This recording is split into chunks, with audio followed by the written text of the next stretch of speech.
ناظرین، یہ 525 کی بات ہے جب ملک یمن پر یہودی فرمانروا زنودس حکمران تھا۔ علامہ ابن کثیر نے اسے مشرک لکھا ہے۔ یہ شخص نصرانیوں سے بڑی نفرت کرتا تھا۔ چنانچہ محدثین لکھتے ہیں کہ اس شخص نے یمن کے شہر نجران سے ایک طویل خندق کھدوا کر اسے آگ سے بھر دیا اور تمام نصرانیوں کو زندہ خندق میں ڈال کر جلا دیا۔ ناظرین، ان کی تعداد 20,000 کے قریب تھی۔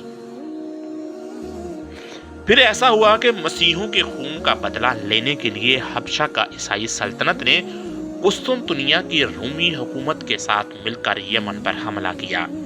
اس لڑائی کے لیے رومیوں نے بحری بیڑا فراہم کیا، جبکہ ملک حبشہ کی 70,000 فوج یمن کے ساحل پر اتر کر یمن پر قابض ہو گئی۔ مصر شام پر قابض رومی سلطنت کی کوشش یہ تھی کہ مشرقی افریقہ سے ہندوستان، انڈونیشیا اور مشرق کے ان تمام دور دراز کے علاقوں سے جن کی تجارت پر عرصہ دراز سے عرب قابض تھے، عربوں کو نکال کر وہاں اپنا مکمل غلبہ حاصل کر لے۔ اسی مقصد کے تحت رومیوں نے حبشہ کی عیسائی حکومت سے گٹھ جوڑ کیا اور بحری بیڑے سے اس کی مدد کر کے اسے یمن پر قابض کروا دیا۔ حافظ ابن کثیر لکھتے ہیں کہ یمن پر حملہ 2 کمانداروں کی زیر قیادت کیا گیا تھا، جن میں سے ایک کا نام ابرہہ اور دوسرے کا آریات تھا، لیکن پھر یہ دونوں آپس میں لڑ پڑے۔ مقابلے میں آریات مارا گیا اور ابرہہ ملک پر قابض ہو گیا۔ اس کے بعد اس نے شاہ حبشہ کو اس بات پر راضی کر لیا کہ وہ اسے یمن میں اپنا نائب مقرر کر دے۔ یہ شخص رفتہ رفتہ یمن کا خود مختار بادشاہ بن گیا، مگر اس نے شاہ حبشہ کی برائے نام بالادستی تسلیم کر رکھی تھی اور خود کو مفوض الملک یعنی نائب شاہ لکھتا تھا۔ ابرہہ کو خانہ کعبہ میں ہونے والے حج سے دعوت تھی، چنانچہ اس نے یمن کے شہر صنعاء میں سونے، چاندی اور جوہرات سے مرصع ایک عظیم الشان کلیسا بنوایا۔ یہ اس وقت کی دنیا کی سب سے خوبصورت اور حسین عمارت تھی۔ ابرہہ نے لوگوں کو زبردستی مجبور کیا کہ وہ خانہ کعبہ جانے کی بجائے اس کلیسا میں عبادت کریں۔ عربوں کو جب ابرہہ کی اس ناپاک جسارت کی اطلاع ملی تو ان میں غم و غصے کی لہر دوڑ گئی۔ بنو کنانا کے ایک شخص نے رات کی تاریکی میں کلیسا کے اندر جا کر اس کی دیواروں اور عبادت کی جگہ پر نجاست مل دی۔ ابرہہ کو جب صبح اس کا علم ہوا تو وہ غصے سے پاگل ہو گیا اور اس نے خانہ کعبہ کو ڈھانے کا فیصلہ کر لیا۔ اب ابرہہ نے بادشاہ نجاشی سے اجازت مانگی۔ اس نے اپنے خاص اور کوہ پیکر ہاتھی محمود سمیت 8 دیگر طاقتور ترین ہاتھیوں کو ابرہہ کے پاس بیچ دیا۔ مقصد یہ تھا کہ بیت اللہ کے ستونوں میں لوہے کے مضبوط اور طویل زنجیریں باندھ کر ان زنجیروں کو ہاتھیوں کے گلے میں باندھ دیں اور انہیں خنقا دیں تو سارا بیت اللہ فوراً زمین پر آ رہے گا۔ ابرہہ 60,000 فوج کے ایک بہت بڑے لشکر کے ساتھ بیت اللہ شریف کی جانب روانہ ہوا۔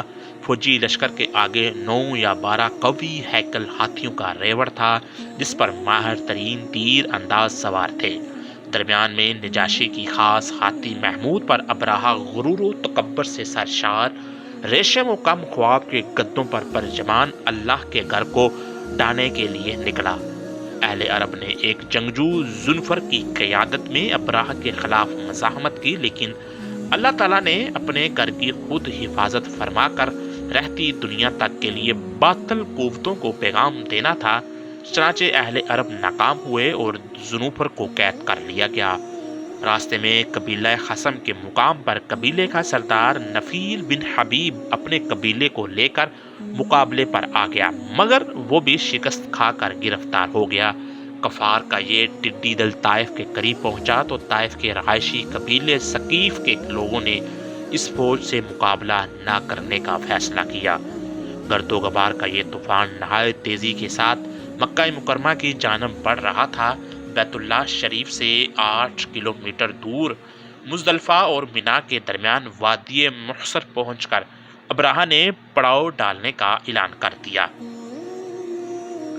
وادی محصر میں خیموں کا شہر آباد ہو گیا۔ ایک وسیع و عریض خیمے میں ابراہہ کا شاہی تخت بچھا دیا گیا۔ لشکر کے لوگ جب فارغ ہوئے تو انہوں نے دیکھا کہ اطراف میں نہایت خوبصورت اور توانا اونٹ چر رہے ہیں۔ یہ قریش مکہ کے اونٹ تھے۔ ان لوگوں نے تمام اونٹ اپنے قبضے میں لے لیے۔ انہی میں 200 اونٹ رسول اللہ صلی اللہ علیہ وآلہ وسلم کے جد امجد اور رئیس قریش حضرت عبد المطلب کے تھے۔ ابراہہ نے اپنے ایک سفیر حناطہ کو مکہ مکرمہ میں قریش کے سرداروں کے پاس بھیجا۔ حناطہ نے مکہ میں لوگوں سے سرداروں کے بارے میں دریافت کیا تو سب نے حضرت عبد المطلب کا پتہ دیا۔ چنانچہ حناطہ حضرت عبد المطلب سے ملا اور انہیں ابراہہ کا پیغام دیا کہ ہم یہاں جنگ کرنے نہیں آئے، ہمارا مقصد خانہ کعبہ کو ڈانا ہے۔ اگر تم نے اس میں رکاوٹ نہیں ڈالی تو ہم تمہیں کوئی نقصان نہیں پہنچائیں گے۔ ابن اسحاق رحمۃ اللہ علیہ لکھتے ہیں کہ حضرت عبد المطلب نے جواب دیا کہ ہم ابراہہ سے جنگ کرنے کی طاقت نہیں رکھتے، لیکن یہ گھر اللہ کا ہے اور اگر وہ اللہ سے جنگ کرنا چاہتا ہے تو کر کے دیکھ لے، پھر اللہ اس کے ساتھ کیا معاملہ کرتا ہے۔ حناطہ حضرت عبد المطلب کو ابراہہ سے ملانے اپنے ساتھ لے گیا۔ ابراہہ اور ان کی قوی ڈیل ڈول اور رویہ روب دار شخصیت سے بڑا معروف ہوا۔ تخت سے نیچے اتر کر ان کا استقبال کیا، انہیں اپنے ساتھ بٹھایا اور اپنے ترجمان سے کہا کہ ان سے پوچھو یہ کیا چاہتے ہیں۔ حضرت عبد المطلب نے کہا کہ میں صرف یہ چاہتا ہوں کہ تمہارے فوجیوں نے میرے جو اونٹ اپنے قبضے میں لے لیے ہیں انہیں چھوڑ دے۔ ابراہہ نے حیران کن نگاہوں سے حضرت عبد المطلب کی جانب دیکھا اور گویا ہوا، اے مکہ کے سردار، جب میں نے تمہیں پہلی بار دیکھا تو میں تم سے بڑا معروف ہوا اور میری نظر میں تمہارے وقت عزت تھی، لیکن تمہاری اس گفتگو نے اسے یکسر ختم کر دیا۔ میں تمہارا کعبہ جو تمہارا دین ہے ڈانے آیا ہوں، تمہیں اس کی فکر نہیں۔ حضرت عبد المطلب نے جواب دیا، اے یمن کے بادشاہ، اونٹ میرے ہیں، مجھے اس لیے ان کی فکر ہوئی، جبکہ کعبہ جس کا گھر ہے وہ خود اس کی حفاظت فرما لے گا۔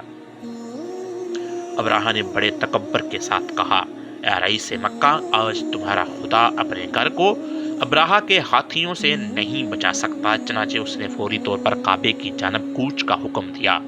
حضرت عبد المطلب اس کے خیمے سے نکل کر فوری طور پر خانہ کعبہ تشریف لائے، جہاں سب قبیلوں کے سرداروں کو جمع کیا۔